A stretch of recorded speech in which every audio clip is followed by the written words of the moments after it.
సమర్థ సద్గురు శ్రీ సాయినాథాయ నమః.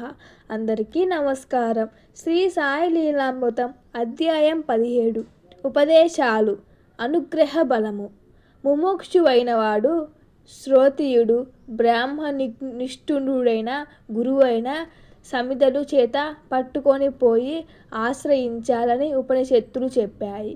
ఆ గురువు నిరంతాగ్ని హోత్ర పరయణుడుగా గూడ ఉండాలని దీని భావం. బ్రహ్మనిష్ఠులెక్కడో ఒక్కరైనా దొరకవచ్చు, శ్రోత్రియులెందరో దొరకవచ్చు, నిరతాగ్నిహోత్ర పారాయణులు కూడా ఎక్కడో ఒకడైనా దొరకవచ్చు. కానీ ఈ 3 లక్షణాలు ఒక సద్గురు కలవాడ దొరకడం ఎంతో కష్టం. ఈ కాలంలో దాదాపు అసంభవమనే చెప్పాలి. శ్రీ సాయి ఎట్టివారి. ఆయన బ్రహ్మనిష్ఠులను ఎందరో గుర్తించారు. ఆయన నిరాతాగ్నిహోత్రి అన్న సంగతి అందరూ చూచిన విషయమే. కానీ ఆయన సాటిలేని శ్రోత్రియులన్న సంగతి తెలుసుకున్న వారెంతో అరుదు. కారణం, శ్రోత్రియులను గుర్తించగలగాలంటే మనకెంతో శాస్త్ర ప్రావీణ్యం ఉండాలి. అంతేకాదు, శ్రోత్రియులంటే నిజానికి వేదమెరిగిన వారే.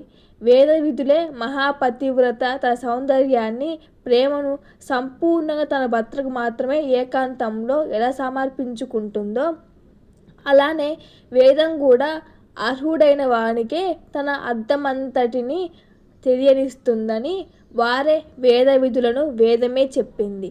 బాబా అలాంటి వారే. ఆయనకు ముస్లింలకు వేదమైన ఖురాను మాత్రమే కాక వేదం కూడా తన జ్ఞాన సంపదలన్నిటినీ సమర్పించింది. కొందరు దక్షిణాది బ్రాహ్మణులు దేవ సంచారం చేస్తూ వేద పండితులను సాయి ఘనంగా సత్కరిస్తారని విని షిరిడీ చేరారు. సాయి ముస్లిం వలె ఉండడంతో ఆయనకు నమస్కరించక వాళ్ళు ప్రత్యామ్నాయ పద్ధతిని నేల మీద పిడికలుంచి భగవంతుని పాదాలను భావించి నమస్కరించారు. వేదం చదవనారంభించారు. కానీ ప్రతిసారి మధ్యలో మంత్రం మరచారు. అప్పుడు బాబా నవ్వి వారికి మంత్రం అందించేసరికి వారు ఆశ్చర్యపోయారు. అప్పుడు బాబా కొంటెగా నవ్వి, మీరు ఎవరికి నమస్కరించారో వారి నుండే కానుక పొందండి అన్నారు. బౌద్ధానుగ్రహం పొందడానికే వేదం చదవగాలి గాని లౌకికమైన కానుకల కోసం కాదని వారి భావం. తర్వాత వారిని బాబా ఘనంగా సత్కరించి పంపారు. అసలు అనుగ్రహించవలసింది వారేగా. సద్గాంధ పఠన కూడా సద్గురుని అనుగ్రహం వలనే సార్థకమవుతుంది. అనుగ్రహానికి భక్తే సాధనం కానీ యుక్తి కాదు. జ్ఞానేశ్వరి పారాయణం ఎప్పుడు మొదలుపెట్టినా దేవుకు ఏదో ఒక ఆటంకం వస్తుంటే దానిని బాబా చేత మీదుగా తీసుకోదలచి అందులో ₹1 ఉంచి ఆయనకి ఇవ్వాలని కొన్నాడు. వెంటనే ఆయన కోరి అతని వద్ద ₹20 తీసుకున్నారే కానీ పారాయణ విషయం ఎత్తలేదు. అప్పుడు అతడు మాన్కార్ అనే భక్తుడు వారి కుప్పనేలా పొందగలిగాడు చెప్పమని అతని అడిగాడు. తక్షణమే బాబా అతని రప్పించి ₹20 దక్షిణ పనులు వసూలు చేశారు. దేవ్ మరలా మర్నాడు మాన్కార్ను ఆ విషయమే అడిగాడు. వెంటనే సాయి మరలా అతన్ని పిలిచి ₹25 అడిగి తీసుకొని కోపంతో, నీవు మసీదులోనే కూర్చో, నా గుడ్డ పీలికలు ఎందుకు దొంగలిస్తావు? తల నెరిసిన ఈ పద్ధతి పోలేదా? గొడ్డలితో నరుకుతా జాగ్రత్త అని కేకలేశారు. అతడికేమీ అర్థం కాలేదు. నాటి మధ్యాహ్నం బాబా అతడితో ప్రేమగా గుడ్డ పీలికల విషయం చెప్పి, నిన్ను బాధ పెట్టానా? దొంగతనం చేస్తే ఒప్పుకోక తప్పదు. ఏం చేస్తాం? దైవమే సాక్షి అని మరలా ₹12 దక్షిణ తీసుకున్నారు. నీవు రోజు ఉదయం వాడలో జ్ఞానేశ్వరి పారాయణం చెయ్యి. నీకు మంచి జరి శాలువ ఇవ్వదలిచాను. చింకి గుడ్డలు దొంగలించమెందుకు అన్నారు. ఈసారి దేవుకు పారాయణ చక్కగా సాగింది. అతడు భక్తితో సద్గాంధ పఠన ద్వారా సాయి అనుగ్రహాన్ని పొందాలి గాని వారిని వీరిని ఆశ్రయించకూడదని వారి భావం. సామాన్యులు బోధలు చింకి గుడ్డలు, సద్గురువిచ్చేది జారీ శాలువ. దానిని పొందాలంటే దానిని ఇవ్వగలిగిన వారే అడగాలి. ఎవరి సంస్కారానికి తగిన ఉపదేశం వారికి ఇవ్వగలగడమే సద్గురు యొక్క ప్రత్యేకత. లేకుంటే లెక్కకు మీరిన సద్గంధాలే మానవులందరికీ మోక్షమిచ్చి ఉండేవే కదా. ఎంతటి వైద్యగంధమైన సమర్థుడైన వైద్యునితో సమానం కాదు కదా. బాబా ఒకరోజు నానాసాహెబ్ నిమోన్కర్తో, కాకా, నువ్వు రోజు భాగవతం చదవరాదా అన్నారు. చదవాలనే ఉన్నది, కానీ నాకు సంస్కృతం రాదు అన్నాడు నిమోన్కర్. పర్వాలేదు, ఈ మసీదు తల్లే నేర్పిస్తుంది, చదువు అన్నారు. అతడు అలాగే ప్రారంభించాడు. కొద్ది కాలానికి అతడిక గంధమర్థమై దీక్షిత్ జోగ్ మొదలుగా పండితులకు జాడ జటిలమైన శ్లోకాలు వివరించగలిగేవాడు. తన పాండిత్యం గురించి అతనిలో అహంకారం తలెత్తిందో ఏమో. కొన్నాళ్ళ తర్వాత అతనిని ఇతరులకు చెప్పేందుకు మనమోవరం, దానివలన మనలో అహం బలపడుతుంది. కానీ వారించారు సాయి. ప్రతివారు నిమోన్కర్ వలనే సద్గంధాలు అర్థం కావడానికి సాయి వంటి సద్గురువుని కృప పొందాలి. దాసగనుకు ఈశాస్యోపనిషత్తు సరిగ్గా అర్థం కాలేదు. పండితులెవ్వరూ అతనికి తృప్తి వివరించలేకపోయారు. బ్రహ్మజ్ఞాని అయి వివరించగలగవారిని తలచి బాబాను కోరాడు. సాయి, ఇందులో కష్టమేముంది? తిరిగి వెళ్ళేటప్పుడు కాకా దీక్షిత్ ఇంటిలో పనిపిల్ల నీ సందేహం తీరుస్తుంది అన్నారు. సాయి పరాచికమాడారని అందరూ అనుకున్నారు. కానీ దాసగను మాత్రం ఆయన మాట పూర్తిగా నమ్మి కాకా దీక్షిత్ ఇంటికి వెళ్ళాడు. మరురోజు ఒక పాత చీర ధరించిన పనిపిల్ల గిన్నెలు తోముతూ అందమైన ఎర్రని చీర గురించి పాడుతుంది. దాసగను జాలిపడి ఆమెకు మంచి చీర ఇప్పించాడు. మర్నాడు ఆమె కొత్త చీర ఇంట్లో దాచి పాత చీర కట్టుకొని వచ్చింది. ఆయన ఆమె ముఖంలో సంతోషం అలాగే ఉన్నది. ఆ సన్నివేశంలో ఈశోపనిషత్తు సారాంశం దాసగనుకు ఇలా తోచింది: సుఖదుఖాలు మనోకల్పితాలు, సర్వము ఈశ్వరమయమని, ప్రసాదమని గుర్తించేవాడు ఏ పరిస్థితిలోనైనా ఆనందిస్తాడు. బాబా తమను సేవించే వారికి సాధనలో తగిన సూచనలు ఇచ్చేవారు. సేవకుడు అబ్దుల్లా ఇలా చెప్పాడు: ఖురాన్ చదివేటప్పుడు కునికి పట్లు పడవద్దని బాబా చెప్పారు. కొద్దిగా తిను, రుచులకు పోవద్దు, ఒక వంటకం చాలు, ఎక్కువ నిద్రపోవద్దు అన్నారు. నేను ఒక రాత్రి ప్రార్థన చేస్తూ అరచేతుల్లో ముఖముంచుకొని కునుకు తీశాను. అప్పుడు సాయి, చంద్రుణ్ణి చూడు, యత్నిస్తున్నావా ఏమి అన్నారు. నేను కొద్దిసేపటికి మళ్ళీ నిద్ర తూగి ఆయన మీద పడ్డాను. ఆయన ప్రేమతో నా పాదాలు తట్టి లేపారు. నేను మరురోజు మధ్యాహ్నం దోసిట్లో నీళ్లు తీసుకున్నప్పుడు అందులో స్పష్టంగా చంద్రబింబం గోచరించి పులకరించిపోయాను. ఆ దర్శనం ప్రసాదించబోతామని ఆయన ముందుగా చెప్పారు. ఒక్కొక్కసారి ఆయన నన్ను చెడ్డగా తిట్టేవారు. నన్ను జోగ్ను కొట్టారు కూడా. అది ఆశీర్వచనమే. ఆశ్రితుల భక్తి విశ్వాసాలను బాబా ఎన్నో రీతుల పటిష్టం చేసేవారు.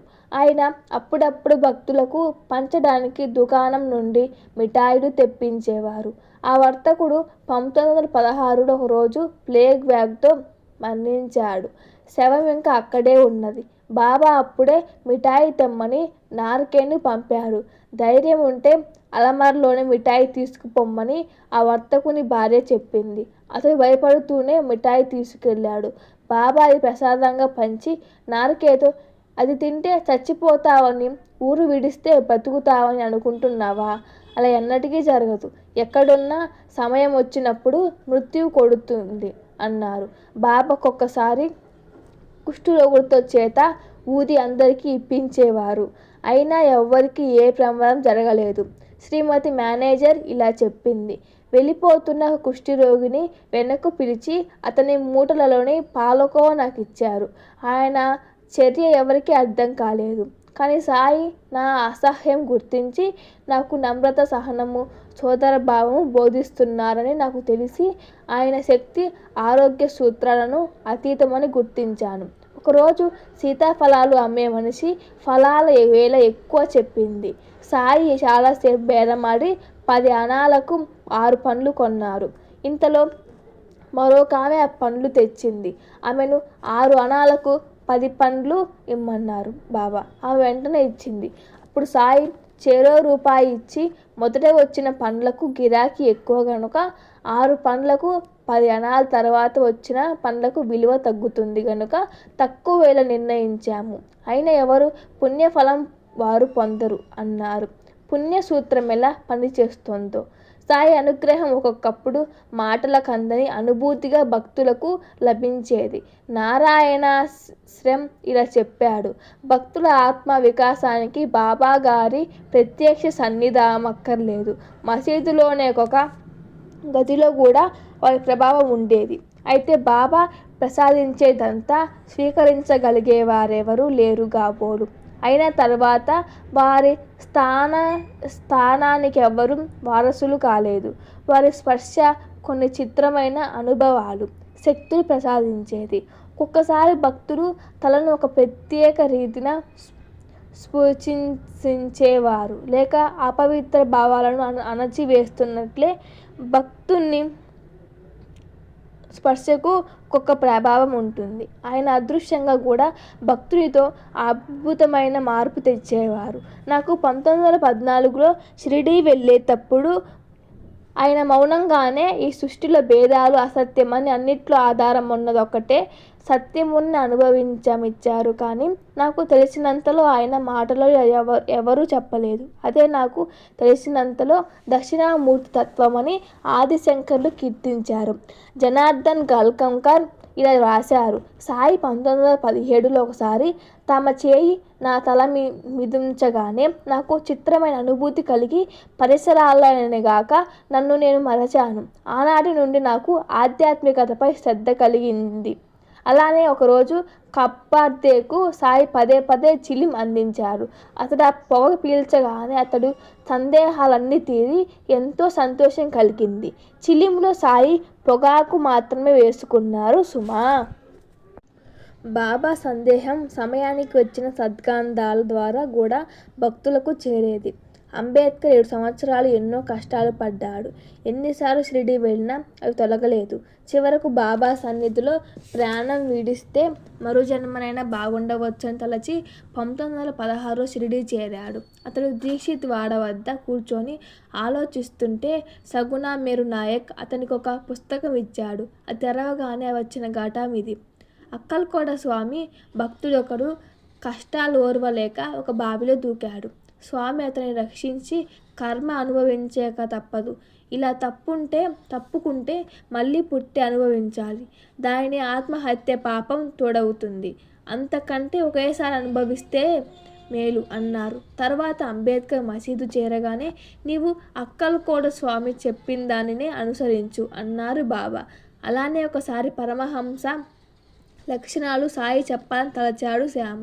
అతనిని వెంటనే వెళ్ళి దీక్షిత్ చెబుతున్న పురాణం వినమన్నారు బాబా. అతడు వెళ్ళేసరికి భాగవతంలోనే పరమహంస లక్షణాలు వివరిస్తున్నారు దీక్షిత్. 1909లో ఒకరోజు మసీదులో నున్న శ్యామారావు మనస్సులో ఒక ప్రశ్న వచ్చింది. బాబా అతనిని వెంటనే ఒక దేవాలయంలో ఒక భక్తురాలు చదువుతున్న పురాణం వినమన్నారు. అతడు వెళ్ళేసరికి ఆమె చదువుతున్న శ్లోకం అతనికి సమాధానమైంది. ఇంతటితో శ్రీ సాయి లీలామృతం అధ్యాయం 17 పూర్తిగా ముగిసింది. చిన్న చిన్న తప్పులుంటే మన్నించండి. Thank you for watching. Next షిరిడీలోని ఉత్సవాల గురించి పూర్తిగా తెలుసుకుందాం అధ్యాయం 18లో. Thank you for watching. Please share and subscribe and like.